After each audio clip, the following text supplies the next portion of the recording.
Hello, class 4. Today we have this topic in front of us, adverbs. Adverbs आपका आज का topic है। आप इसको पहले भी पढ़ चुके हैं, लेकिन पहले आपने इसको बहुत बेसिक वे में पढ़ा है। एडवर्ब्स क्या होती हैं? वो एक एडवर्ब वो चीज़ होती है जो किसी वर्ब के बारे में हमें कुछ एक्स्ट्रा कुछ और बताती है।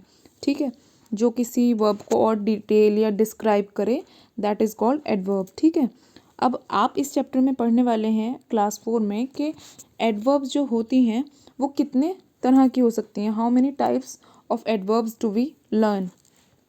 How many types of adverbs are there? 3 तरह की होती हैं एडवर्ब्स। एक adverb of manner, adverb of time, adverb of place.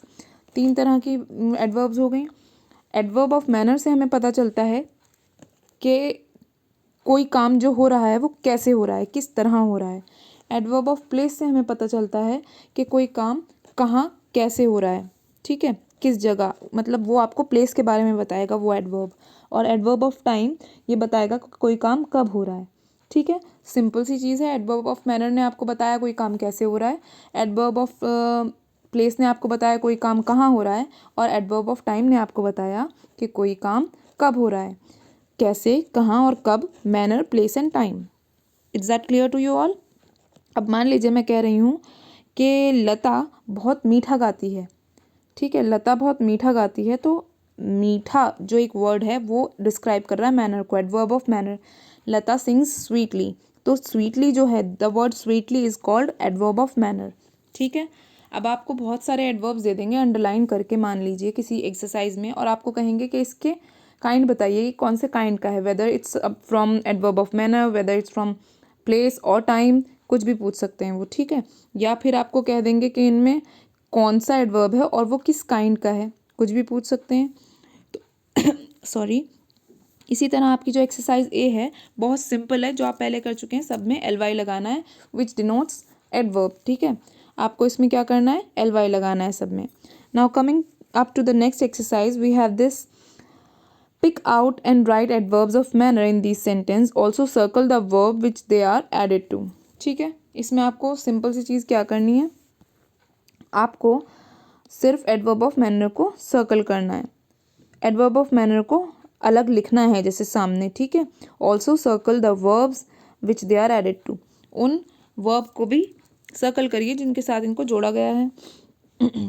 तो Pinocchio hugged his father lovingly, तो उसने अपने फादर को कैसे हग किया, लविंगली यानी प्यार से। तो जो लविंगली, द वर्ड लविंगली वो क्या हो गया, आपका एडवर्ब हो गया, एडवर्ब ऑफ मैनर। और हग्ड यानी लविंगली क्या किया, उसने हग किया, तो उसे आप सर्कल कर लेंगे।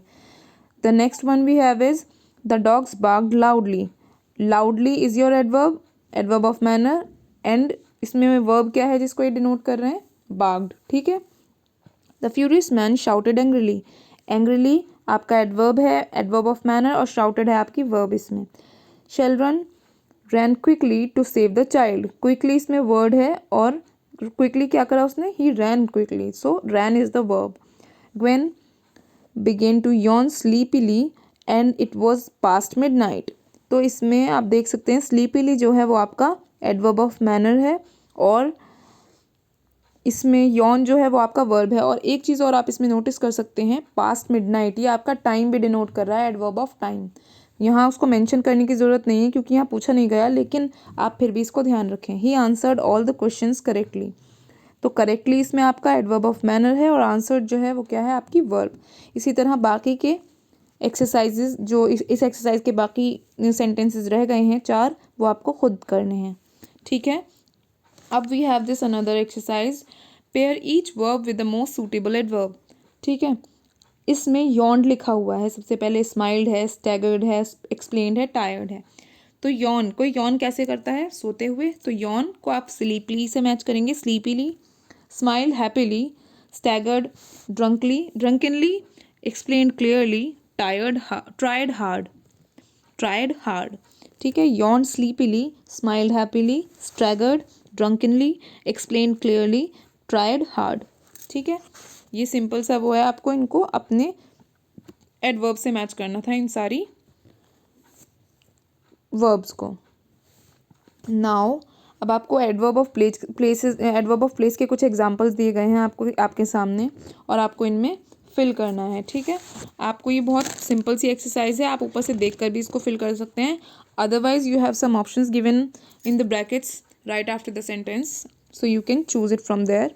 और इसमें ट्विस्ट ये है कि आपको पूरा ध्यान से पढ़ना पड़ेगा, otherwise you can see the both are correct, but which one is correct you will know only when you read the whole sentence. After that you will get to know which is the correct one. It is boring, रात से या फिर बारिश हो रही है, come inside और you will get wait.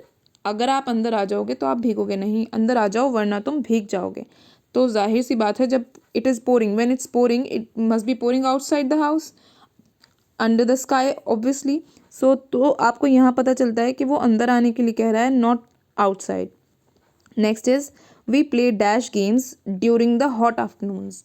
हम खेलते हैं हम अपने गेम्स खेलते हैं जब तेज़ दोपहर या गर्म दोपहर होती हैं, उस टाइम हम अपने गेम्स कहाँ खेलते हैं, इंडोर। ठीक है, इसी तरह आप पूरा इसको पढ़ेंगे, आपको आसानी से पता चलेगा कि हमें क्या करना है। And never fill any blank without reading the whole sentence. ठीक है, कभी भी आपको बिना पूरा सेंटेंस पढ़े कोई चीज़ फिल नहीं करनी है कि हाँ मुझे ये सूटेबल लगा तो मैंने कर दिया। No, you have to read the whole sentence first and then you'll choose the answers from anywhere, or you can think on it on your own, but you have to read the sentence first. The frantic mother looked, oh sorry, let's go dash, I am tired of sitting at home. Let's go somewhere, I am tired of sitting at home. The frantic mother looked for her son everywhere. जो घबराई हुई माँ थी उसने अपने बच्चे को हर जगह ढूंढा। ठीक है, grandpa climb dash to look for his glasses. तो उन्होंने क्लाइंब अप किया, यानी climb up stairs, he climb up stairs to look his glasses. Father looked dash and saw a spider on the ceiling. अब on the ceiling की बात यहाँ कर रहा है, तो सीलिंग कहाँ होती है, छत कहाँ होती है, सर के ऊपर। तो इसमें डाउन और अप का ऑप्शन है हमारे पास, तो हम अप मेंशन करेंगे। Father looked up and saw a spider on the ceiling. Is that clear? Jack slipped dash the beanstalk till he reached the ground. Down. ठीक है, down आएगा यहाँ पर। Jack slipped down the beanstalk till he reached the ground. Why has he gone away? वो कहाँ चला गया या क्यों चला गया? Why has he gone away? वो क्यों चला गया? Let's have Rochelle's birthday party. Dash in the garden. Indoors in the garden or outside? Outside. It must be outside in the garden. ठीक है, इनको समझकर बहुत सारे लोग सोचेंगे कि इंडोर्स आना चाहिए यहाँ पर, बट नो, क्योंकि वो बाहर की बात कर रहा है कि बाहर गार्डन में। समझ में आए, गार्डन और are always suppose to be outside the house, so this must be outside. Let's have Rochelle's birthday party outside the garden. ठीक है, गार्डन हमेशा घर के बाहर होते हैं, तो कभी आप इंडोर नहीं लिखेंगे, indoor the garden, outside the garden, in the garden. Next is can you think of some anywhere we could go for weekend. क्या तुम किसी जगह के बारे में सोच सकते हो जहाँ हम वीकेंड पे जा सकें? ठीक है, that was your exercise from adverb of place. अब आपके पास आता है एडवर्ब ऑफ टाइम। ठीक है, एडवर्ब ऑफ टाइम में आपको चीज़ों को कब करना है या कब हुई हैं वो चीज़ें, उनके बारे में आप पढ़ते हैं। जैसे we have many options there, early, today, late, tomorrow, soon, then, later, now, yesterday, already. ये हमारे पास कुछ ऑप्शंस हैं जो डिनोट करते हैं एडवर्ब ऑफ टाइम को। जहाँ आप इन चीज़ों का जिक्र सुनेंगे वहाँ आपको समझ में आ जाएगा कि ये वर्ड एडवर्ब ऑफ टाइम। यहाँ पर उसमें ज़रूरी नहीं है कि हर एडवर्ब के आगे एल वाई लगा हुआ हो। इट इज़ अ पॉसिबिलिटी कि हर एडवर्ब के आगे एल वाई लगा हुआ होता है, but it is not necessary always, because you have many options from adverb of place as well as adverb of time, so you have to be alert every time to just guess which is the correct one to show whether it's from time or somewhere else. तो इसका इस तरह से इसका question है, the sun is setting now. अब sun जो है, here is your exercise, the sun is setting now. The sun, जो सूरज है वो अब डूब रहा है। अब नाउ की जो बात आती है, तो इसमें जो वर्ड है नाउ, ये आपको बता रहा है कि कब। जो भी आपके सेंटेंस में जो चीज़ भी आंसर करे कब के सवाल को, कब, यानी सन सेट हो रहा है कब, अब। नाउ की बात कर रहे हैं तो the word now is your answer.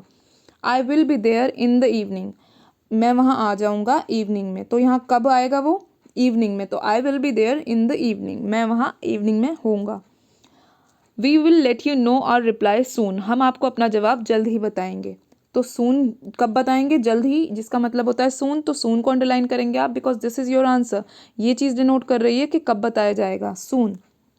ठीक है, next is soon the rain came down in sheets, जल्दी ही बारिश शुरू हो गई। तो सून के जो बात है फिर से वही चीज़ है, वो आपको डिनोट कर रही है। We arrived late for the film, we arrived late for the film, तो जो वर्ड है लेट इसमें, वो कब आए फिल्म के लिए, दे अराइव्ड लेट, देर से आए। तो लेट जो वर्ड है इसमें वो एडवर्ब ऑफ टाइम शो कर रहा है, सिंपल है। Class had already begun when I walked in, already जो इसमें आपका वर्ड है ना ऑलरेडी, ये है कि क्लास पहले से ही शुरू हो चुकी थी जब मैं अंदर पहुंचा या पहुंची। ठीक है, next is I was late for my French class, फिर से लेट आ गया है, and you know the answer. How happy we were then and now, वो कह रहा है कि हम पहले कितने खुश थे और अब, यहाँ एक क्वेश्चन मार्क भी as you can see is mentioned in there. How happy we were then and now, तो देन और नाउ आपके दोनों ही किस में होंगे, एडवर्ब ऑफ टाइम में शो कर सकते हैं आप, नाउ भी और देन भी। ठीक है, और अगर इसमें एक चीज़ चूज़ की जाए तो इसमें नाउ जो है वर्ड वो क्या होगा आपका, adverb of time. Please come for my party tomorrow, अब आप इस दोनों सेंटेंसेस में खुद से डिसाइड करेंगे कि कौन से आंसर्स करेक्ट हैं। ठीक है, next is your homework exercise F, let me make you understand how it should be done. Look up the dictionary and give the correct meanings of these adverbs, आपको dictionary में इनके correct meaning ढूंढ कर लिखने हैं, it's just as simple as that. ठीक है, recently, instantly, frequently, annually और ग्लीफुली, इन सब के मीनिंग आपको डिक्शनरी में ढूंढने हैं, सर्च करने हैं, and then you have to write it down in your notebooks. This is your homework for today, that was your class. Thank you class 4।